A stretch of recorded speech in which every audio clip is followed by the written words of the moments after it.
Ronaldinho est l'art personnifié, le plus grand footballeur de spectacle jamais vu, point final.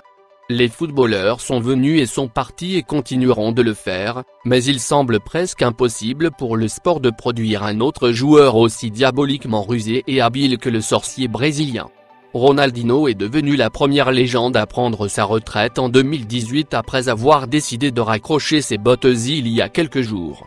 Pour tout ce qu'il a donné au beau jeu, le football lui restera à jamais redevable de ses contributions inestimables. Pendant ces jours, Dino, comme on l'appelle affectueusement, a pris l'habitude pour les gens de baisser la mâchoire chaque fois qu'ils le regardaient jouer. Il a fait des choses avec un ballon dont les autres ne pouvaient que rêver. Cela étant dit, regardons 5 choses que seul Ronaldinho a faites jusqu'à ce jour.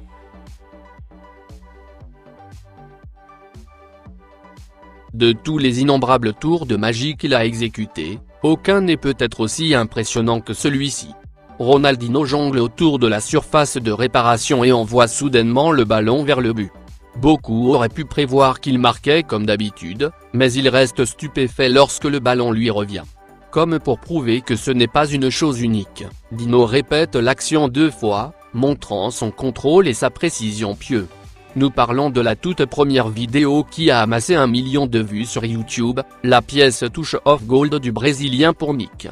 Apparemment, il essayait un nouveau jeu de chaussures produit par les fabricants de vêtements dans la vidéo. Alors que certaines personnes ont apprécié son talent, certaines ont également qualifié le montage de faux, par incrédulité. Vous ne pouvez pas leur en vouloir, n'est-ce pas? Parce que c'est ce que Ronaldinho a toujours fait, des choses inexplicables qui ont laissé les gens perdus pour les mots.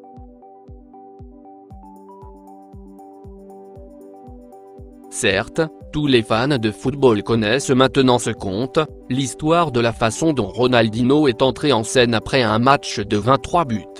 Les compétences du maestro brésilien avaient commencé à s'épanouir à l'âge de 8 ans et il ne lui a pas fallu longtemps pour avoir son premier contact avec les médias.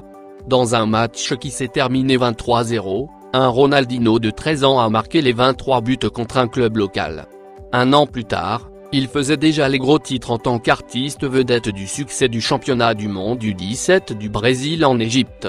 Ensuite, il a également fait ses premiers pas dans le football professionnel avec un début pour la première équipe de Grêmio tandis que les fans ont assisté à la naissance d'une autre légende.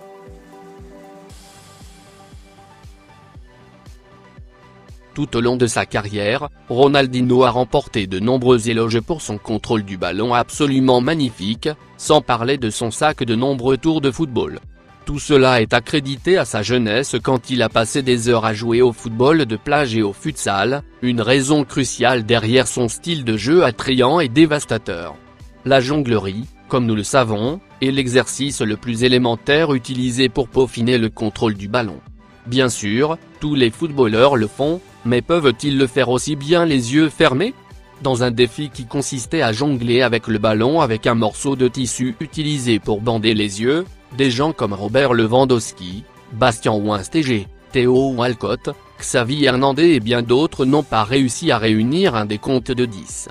D'un autre côté, le Brésilien a réalisé un nombre étonnant de 44 jonglages, démontrant pourquoi il est considéré comme l'un des plus grands maîtres de l'histoire du jeu. Légende absolue.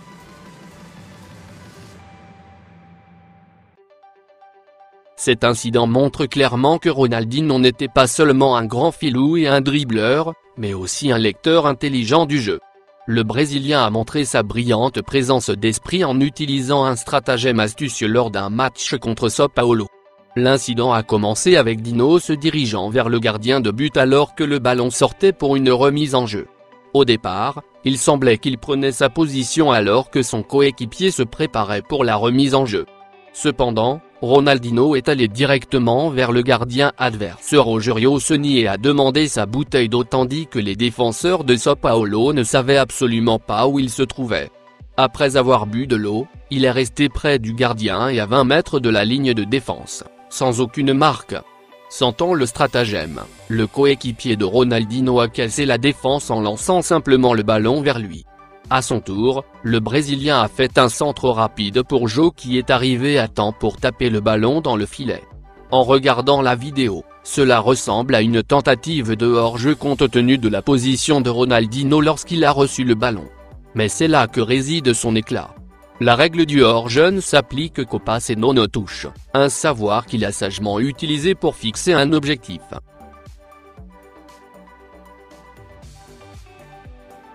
Ronaldinho est à Messi ce qu'Albus Dumbledore est à Harry Potter, un grand professeur et surtout un grand ami. Le Brésilien a fourni l'aide au premier but de l'Argentin en tant que joueur de Barcelone.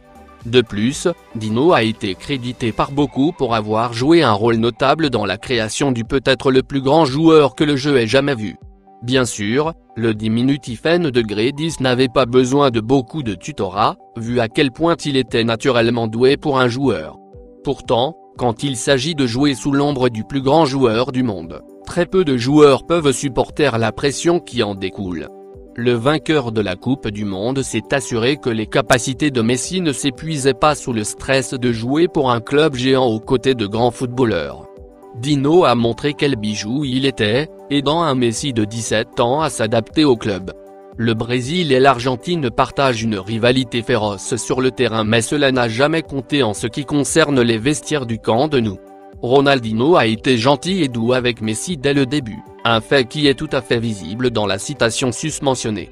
Alors que leur amitié s'épanouissait à la fois sur le terrain et en dehors, peut-être que la plus grande leçon que Messi avait apprise de Ronaldinho était de maintenir la modestie face à l'éminence, rester ancré, peu importe la célébrité ou l'argent qu'il a reçu en tant que joueur.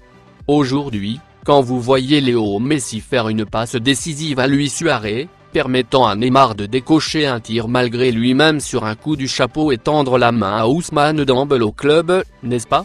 Réalisez d'où viennent toute cette humilité et cette nature serviable. Il a appris son métier sous la direction de grands entraîneurs à Franck Rijkaard et Pep Guardiola, mais franchement, Messi n'aurait pas pu avoir un plus grand privilège que de prendre des leçons de football et de vie du plus grand artiste du football de tous les temps.